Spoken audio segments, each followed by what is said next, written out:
Itan Iyanu ti fẹ́. Sọ fún mi lẹ́ẹ̀kan sí. Itan Iyanu ti fẹ́. Ẹgbẹ́ orin náà ga. Àwọn áńgẹ́lì ròyìn rẹ̀. Àwọn olùjọ́sìn gbàgbọ́. Ẹlẹ́ṣẹ̀ ìwọ kì yóò gbọ́. Itan Iyanu ti fẹ́. Iyanu, Iyanu, Iyanu, Itan Iyanu ti fẹ́. Ìyanu á ṣẹlẹ̀ láyé ẹnìkan. Itan Iyanu ti fẹ́, ó máa ṣẹlẹ̀ nínú ẹbí ẹnìkan. Ìyanu tójú ẹ̀ ò tí ì rí, tétí ẹ̀ ò tí ì gbọ́ rí, ó máa ṣẹlẹ̀. Gbọ́, Itan Iyanu ti fẹ́. Ìwọ tilẹ̀ ṣàkó. Itan Iyanu ti fẹ́. Síbẹ̀ ó pé lónìí. Látorí òkè Káfárì. Láti orísun dídùn ni. Láti ṣẹ̀dálẹ̀ ayé. Itan Iyanu ti fẹ́. Iyanu láyé ẹ. Iyanu, Iyanu á ṣẹlẹ̀ láyé ẹ. Iyanu, Itan Iyanu ti fẹ́. Àyà.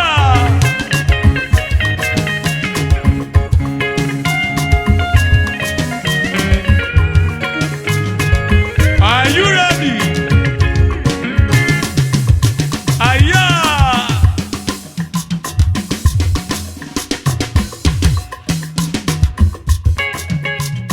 Àyà. Ha. Itan Iyanu ti fẹ́. Jésù ní ìsinmi. Itan Iyanu ti fẹ́. Fún àwọn olóòótọ́ tó sùn nílé ńlá ọ̀run. Pẹ̀lú àwọn tó ṣáájú wa lọ. Wọ́n kọ orin ayọ̀ ọ̀run. Itan Iyanu ti fẹ́ o. Iyanu, Iyanu, Iyanu, Itan Iyanu ti fẹ́. Wonderful, wonderful, wonderful, wonderful story of love. Láyé ẹ. Wonderful over your life. Wonderful, wonderful, wonderful story of love. Nínú ayé ẹ. Iyanu, Iyanu á ṣẹlẹ̀. Iyanu, eradeli àtàbàyà.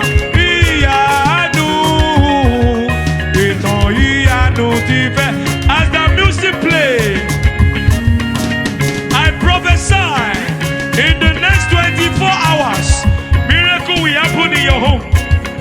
Whatever you have been trusting the Lord for, ẹ̀mí ọkàn àwọn wòlíì, ó pèsè ìyanu yẹn fún ẹ báyìí. Ohunkóhun tó ti ń gba Ọlọ́run gbọ́ fún lọ́dún tó ti lọ, fún ọdún pípọ̀, ní orúkọ Jésù, ìyanu kó ṣẹlẹ̀. Ayáraba, Iyanu, Iyanu, Iyanu, Itan Iyanu ti fẹ́.